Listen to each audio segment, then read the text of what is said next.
Europe 1, le club de l'été.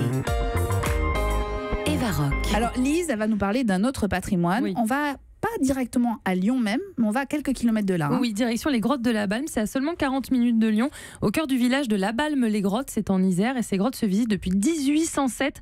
Nous sommes au téléphone avec Jean-Michel Collomb, directeur du site. Bonjour Jean-Michel. Bonjour. Alors parlez-nous un peu de ce décor qu'on imagine mystérieux, avec des immenses cavités, des stalactites, des bassins. Est-ce que ça ressemble à ça ?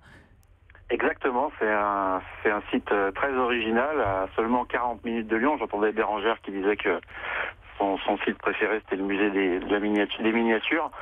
Il faudra qu'elle vienne nous voir aussi. Alors vous voulez une anecdote? Je vous coupe 2 secondes parce que j'ai quand même une super anecdote. En CE1, sortie prévue les grottes de la Balme, et j'ai la varicelle, je n'ai pas pu y aller. Je n'ai jamais été voir les grottes de la Balme, alors je vous écoute 2 fois plus. Il faut l'inviter Jean-Michel. Il faut que je vienne. Une entrée gratuite si vous voulez. J'étais tellement triste, toute la classe y est allée sauf moi. Donc racontez-nous ce qu'on peut y voir pour Bérangère et pour nos Je suis auditeurs. toute oui. Alors voilà, les grottes de la Balme, c'est avant tout un site touristique où on passe des bons moments en famille ou entre amis, mais surtout en famille. On a tellement peu de temps pour se retrouver tous ensemble. On profite d'une sortie pour en prendre plein les yeux, de paysages assez divers et variés, stalagmites, stalactites, petits bassins. On a même l'immense chance d'avoir un lac souterrain, donc c'est assez féerique. On commence également et on termine également par un labyrinthe où les enfants déambulent avec en fond sonore des sons un petit peu ambiance suspense, mystère et chauve-souris, on va dire. Vous en avez perdu quelques-uns déjà ou Non. Oui, ça arrive, mais on reste quand même dans les quotas. On a un quota de pertes, donc on dépasse jamais. Non, tout va bien. Il y a une seule entrée et une seule sortie. Donc, Déjà c'est plus À pratique. partir de quel âge on peut emmener les enfants?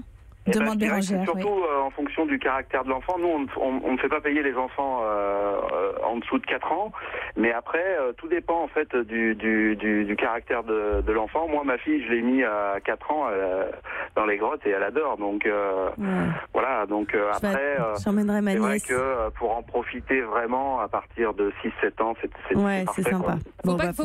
Faut pas qu'il soit trop heureux parce qu'on quand même, il y a des chances qu'on croise des chauves-souris lors de notre visite quand même. Oui, il y a 50% de chance. Il y a une chance sur 2 pour que vous croisiez une chauve-souris. Sympa. Et au pire, si vous n'en croisez pas, on a une caméra infrarouge qui permet d'aller directement les voir sans les déranger. Donc c'est toujours appréciable pour nos visiteurs. Jean-Michel, il fait très très chaud en ce moment à Paris et je sais qu'il fait très très chaud aussi à Lyon parce qu'on a annoncé 32-35 degrés. Combien il fait dans la grotte? Il fait entre 12 et 15 toute l'année, donc c'est idéal pour venir durant l'été, durant les fortes chaleurs. On peut venir dormir ou pas dedans? Il y a Olivier Pouls qui demande si on peut venir dormir dans votre grotte. Ah, mais moi je me suis aménagé une petite chambre spécifique, mais c'est que pour moi, c'est les petits avantages qu'on a ici. Non, ce que je disais, c'est qu'entre 12 et 15 degrés, il est très conseillé de venir nous voir pendant ces périodes de forte canicule, mais on est également ouvert pendant les vacances de Noël, par exemple. Et quand il fait des 2, 3, voire moins 2, moins 3, il fait également très bon dans les grottes. Donc, ça ne se visite pas qu'en été. On prévoit quand même une petite laine pour venir vous voir. Oui. Vous pouvez prévoir une petite laine sur les périodes automne-hiver, mais je pense qu'avec le taux d'humidité et la chaleur naturelle pendant cette période d'automne-hiver, vous pourrez l'enlever, il n'y a pas de souci. Jean-Michel, j'ai une question un peu absurde, mais on est d'accord, vous êtes directeur des grottes de la Balme. Oui. Comment on devient directeur de grotte en fait? Écoutez, on apprend à parler aux chauves-souris, on les héberge un petit peu pour il y a un vote, un référendum de chauves-souris. On essaie de... Non, pas du tout. On fait une formation tourisme.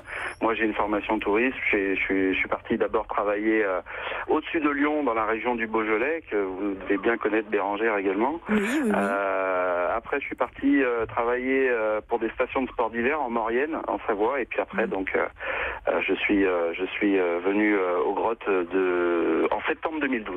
Voilà. Olivier Pouls. Ça dure combien de temps la visite de la grotte? Alors la visite, donc c'est une visite libre, donc qui se fait sans guide. Il y a toujours la possibilité d'avoir une visite guidée, mais sur réservation, à des dates précises pendant nos périodes d'ouverture. Il faut compter à peu près 1h15, 1h30. Mais ce qui est intéressant avec la visite libre, c'est que chacun prend le temps qu'il faut pour en prendre plein les yeux, encore une fois.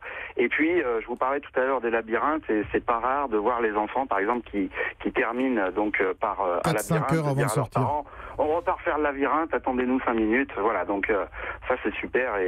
Et quand on voit les gens qui ressortent en ayant passé un super moment entre eux, c'est le plus important. Au frais, oui. Oui, vous parliez des visites guidées, c'est les mercredis et dimanches à 14h30. Et puis cet été, on pourra même faire une chasse au trésor. Alors pour les enfants, ça s'appelle la Balme au trésor, la caverne aux 40 voleurs. Il y aura 3 mercredis, 25 juillet, 1er et 8 août. Racontez-nous, qu'est-ce qu'on fait du coup? C'est une vraie chasse au trésor grandeur géante dans les grottes. C'est une vraie chasse au trésor parce que décor grotte oblige, on va dire. On fait toujours des animations qui sont en lien direct avec notre identité, à savoir donc émotion, suspense, sensation. Et là, au fur et à mesure de la visite des grottes, les participants, les enfants en particulier, rencontrent différents personnages et au fur et à mesure de jeux et d'énigmes résolues, ils reconstituent une carte au trésor pour trouver ce fameux trésor et repartir à la fin du jeu qui dure à peu près le même temps de visite, à savoir donc 1h15, 1h30. Ils repartent tous avec un cadeau via nos propres services ou via nos partenaires, sites touristiques, magasins de jouets, etc. Vous l'aurez compris, c'est la sortie en famille si vous génial. êtes de ce côté-là. Ouais. En plus, vous pouvez aller faire un tour à la Balme-les-Grottes, c'est le village donc qui accueille ces grottes. C'est compris, en fait, c'est une visite gratuite. Alors pas d'espadrilles, je sais que ça s'appelle la France en espadrilles, pas de tongs. Venez avec des bonnes chaussures et voilà, vous pouvez venir en famille.